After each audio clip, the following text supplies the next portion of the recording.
What is the first thing that comes to mind when you think of a border? It may be the infamous border wall in the United States, or the barbed wire fencing used in several countries here in Europe, or even simple border posts with armed guards, all of which are used to keep immigrants out. Well, the vast majority of the world's borders are paradoxically a lot more nondescript, even beautiful.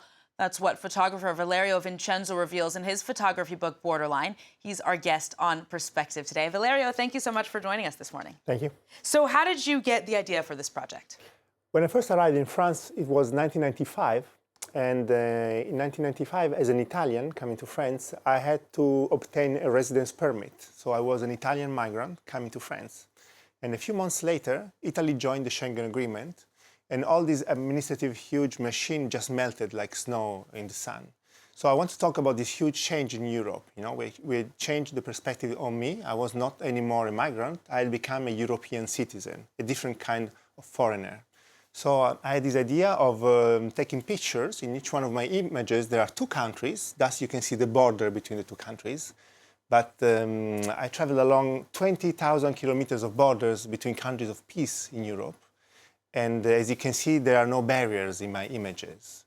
Well, I think what strikes me about some of the images, we can see some of them up there now, is that a lot of the borders are actually a lot less defined than one would think. Sometimes you imagine borders essentially being a line between two countries, and that's not the case. Is that something that you wanted to make a point of showing? Yeah, a French geographer calculated that only 6% of the world borders are barriers. So I wanted to show this other face of the border, because a border, by definition, is a place of passage. It's a place of mutual exchange.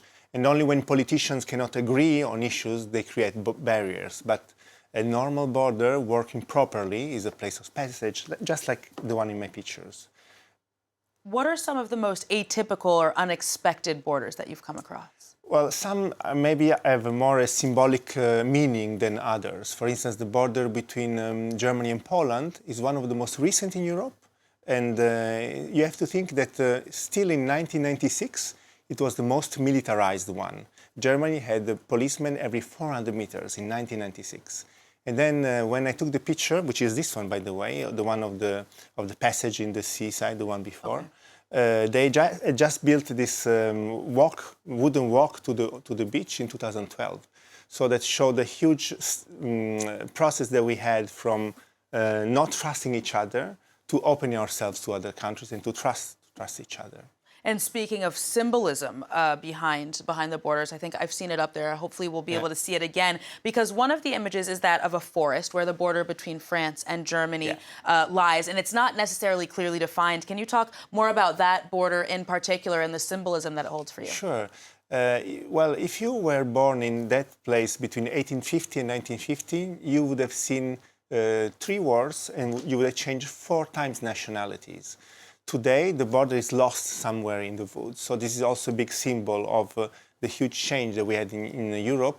But it's a change that is not really visible. So I try to visualize this achievement, because, in fact, it was a utopia to think that Europe could have not no borders, but no barriers for such a long time. And I had the huge chance to take pictures of a utopia that had become reality.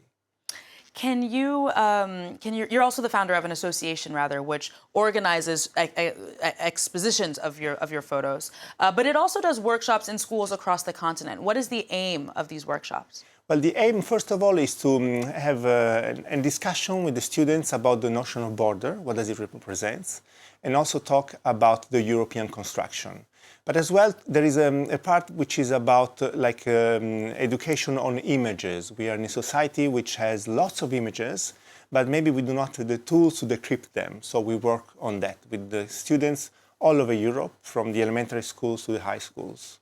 What are some of your older students? How have they reacted to this, to some of these photos? I ask because they've obviously experienced a much different view of European construction and its borders than you have. It really depends where I work on. If it's in France, usually, in fact, in each class there are 2 different points of view. People who think that is normal to have borders as barriers, and students who think that it's not normal and they should be open, like in my pictures.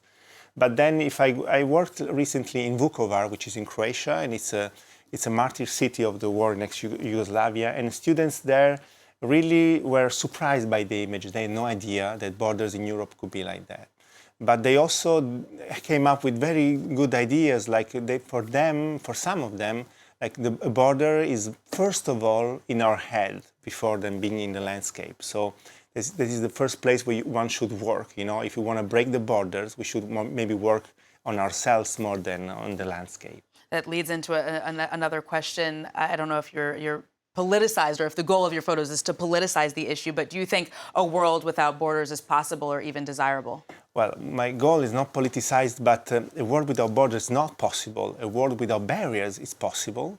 I know it's not feasible now, but we should work now to make it possible for future generations. And perhaps as one last question, do you think that you'll continue to explore borders elsewhere? For example, you focused, of course, on the borders between peaceful countries. What about the borders between conflict zones and how those conceptions might differ? Well, I don't plan to work there because, first of all, there are many photographers who work on that.